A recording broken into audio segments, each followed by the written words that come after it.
បាទសួស្តីបងប្អូនអរគ្នារីករាយថ្ងៃចុងសប្តាហ៍ថ្ងៃនេះចូលចកាមខុដមើលផ្កាមខុដនេះបងប្អូនលើក្បាលខ្ញុំឃើញហើយណា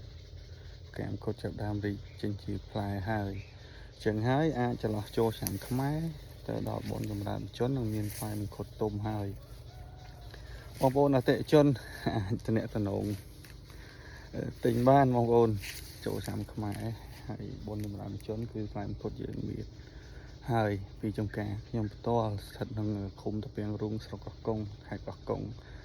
ហើយធានាថាផ្លែមង្ឃុតទាំងអស់នេះជារបស់ចំការខ្ញុំផ្ទាល់ហ្មងបងប្អូន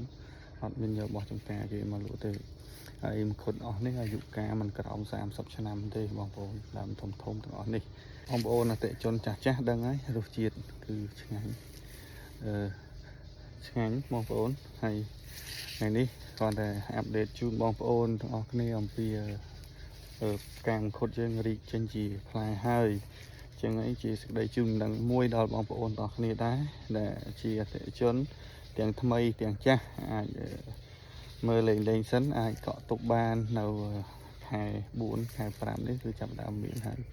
វីដេអូថ្ងៃនេះក៏អត់មានអីច្រើនដែរបងប្អូនគ្រាន់តែចង់អាប់ដេតបងប្អូននៅមើលពីផ្កាមង្ឃុតហើយនោះស្លឹកខ្ចីក៏មានផ្កាមង្ឃុតចាប់ដើមរីកចេញជាផ្លែក៏មានដែរហ្នឹងហើយអរគុណបងប្អូនជួបគ្នានៅវីដេអូក្រោយទៀតគ្រប់លា